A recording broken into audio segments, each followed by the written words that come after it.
Shalom, shalom, frères et sœurs en Christ, et bienvenue à la rhapsodie de ce lundi 23 octobre 2023. Rhapsodie écrite par le pasteur Christopher Kilomé. La lecture vous est offerte par les vérités de l'Évangile. Le thème d'aujourd'hui est l'usage juste de vos finances. Alléluia. Et le verset est pris de Matthieu 6, verset 33, qui nous dit « Cherchez premièrement le royaume et la justice de Dieu, et toutes ces choses vous seront données par-dessus. » Alléluia. Le pasteur Christ dit, tout ce que vous faites actuellement avec vos finances, notamment par rapport à Dieu, à la propagation de l'évangile et à l'avancement du royaume, est le reflet de ce que vous feriez si vos finances étaient multipliées par 100. Alléluia. Quelqu'un pourrait penser, ce n'est que si je parviens à obtenir $1 million que je serai un grand financeur du royaume de Dieu. La question est, avez-vous été fidèle avec le peu qui vous a été confié?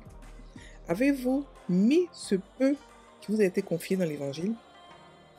Le Seigneur Jésus, dans Luc 7, verset 10, met l'accent sur le principe de la fidélité et d'intégrité dans la gestion des biens du monde, lorsqu'il dit « Celui qui est fidèle dans les moindres choses l'est aussi dans les grandes choses.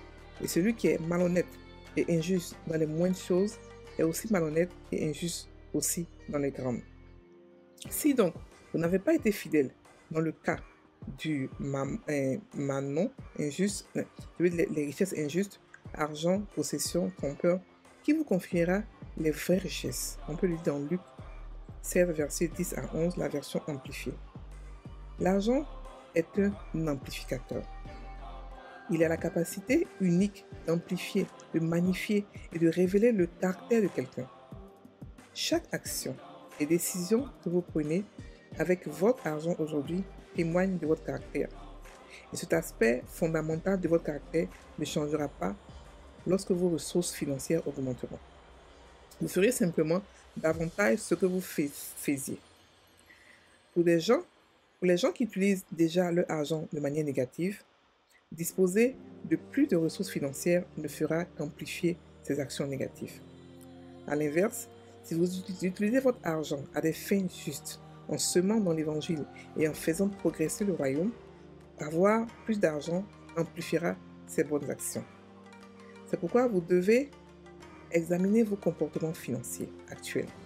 Sont-ils conformes au principe de la parole de Dieu? Dieu se plaît à multiplier les finances de ceux qui sont engagés dans sa juste cause. Lorsque vous donnez la priorité au service du Seigneur et de son royaume, vos actions financières deviennent un témoignage de fidélité. Il ne s'agit pas de la somme d'argent que vous possédez, mais plutôt de l'alignement de votre cœur et de vos intentions avec les desseins de Dieu. En donnant constamment la priorité à l'évangile de Jésus-Christ et en recherchant son royaume par-dessus tout, vous vous positionnez pour faire l'expérience des provisions de Dieu et de la multiplication de vos ressources. Alléluia. Fin de la rhapsodie.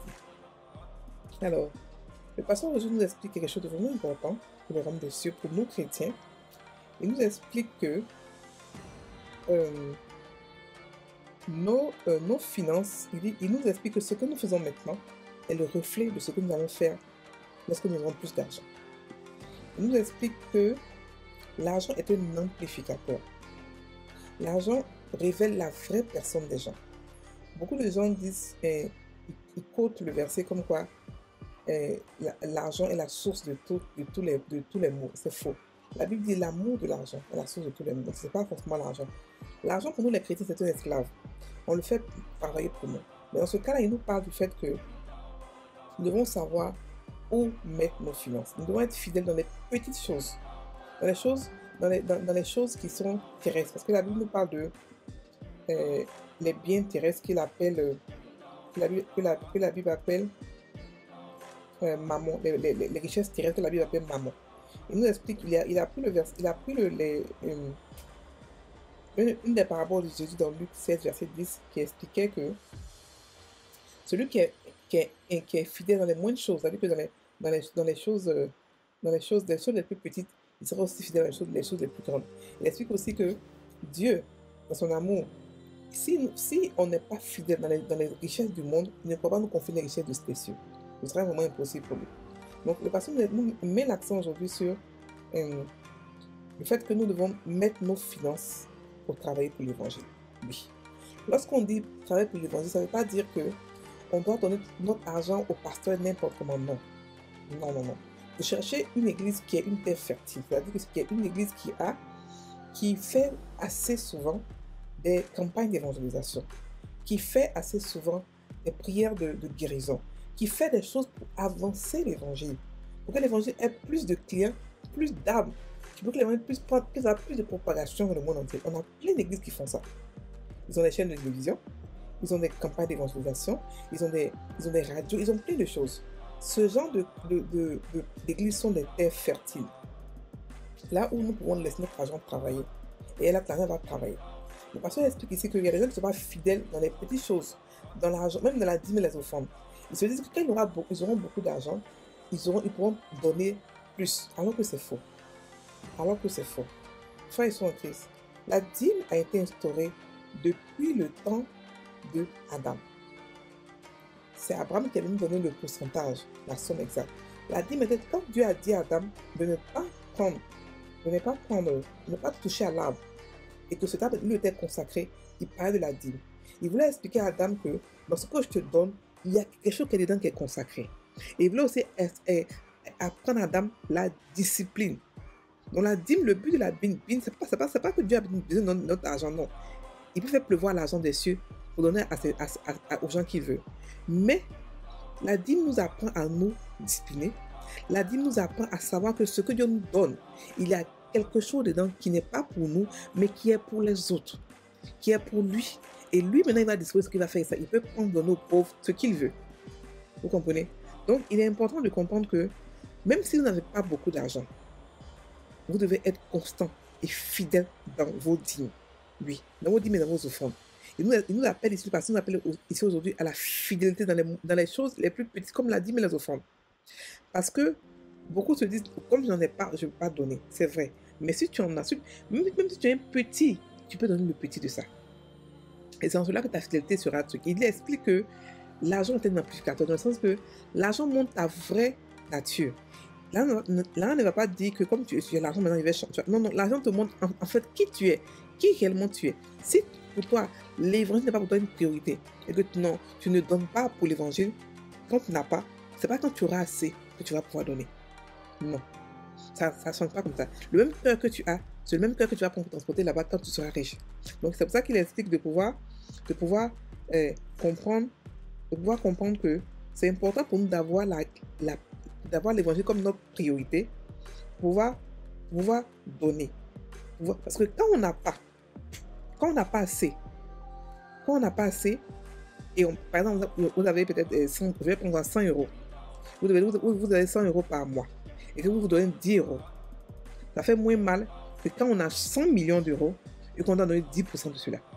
Donc je répète, moins d'argent, le 10% de moins d'argent fait encore plus mal que le 10% de beaucoup plus d'argent. Donc c'est mieux commencer maintenant à se discipliner pour pouvoir donner les 10% maintenant que vous n'en avez pas assez, que après quand vous en aurez. Donc plus tu donnes, plus Dieu te donne. Donc ici encore, il fait encore révéler une autre loi, la loi de la semence. Tu donnes pour l'évangile, Dieu te donne. Parce qu'il sait que tu es un donneur assidu, un donneur discipliné. Donc pour lui, lorsqu'il veut bénir des gens, il cherche ceux qui donnent. Oui. Dans le corps de Christ, lorsque Dieu veut bénir des personnes, il cherche ceux qui prennent l'évangile comme leur priorité, qui réellement donnent, même s'ils ne sont pas forcément assidus à l'église, non.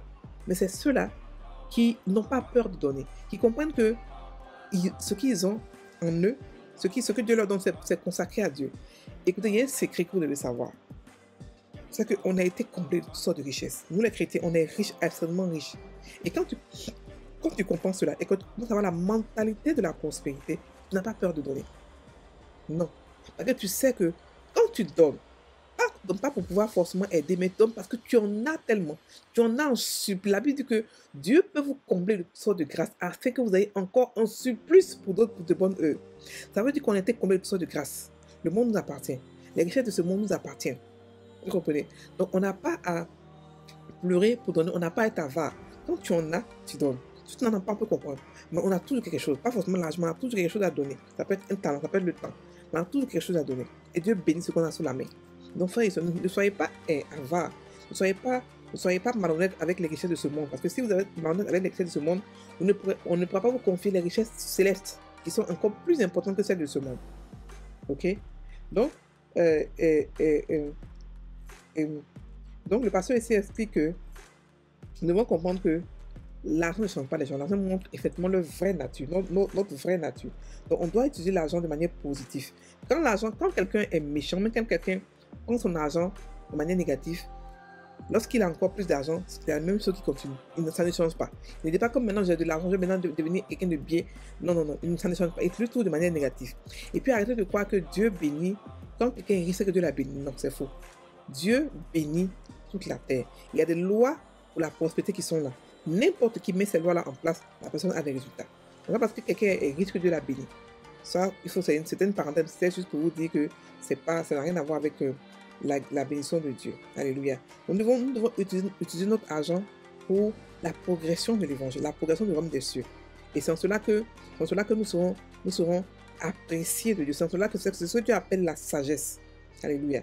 Donc, le pasteur nous exhorte à pouvoir examiner nos comportements financiers, à pouvoir nous conformer au principe de la parole de Dieu et à pouvoir changer nos habitudes financières afin de pouvoir donner la priorité au royaume des cieux. Alléluia. Ok, donc et c'est en cela que Dieu multiplie les choses, nos biens. Alléluia. Il nous explique que c'est lorsqu'on le fait, on se met en position pour faire l'expérience de la multiplication spirituelle, la provision de multiplication de la part de Dieu. Alléluia. On prend maintenant la prière. Cher Père, je déclare que je suis un intendant fidèle de tout ce que tu m'as confié. Et j'utilise mes finances de manière à t'honorer et à te glorifier.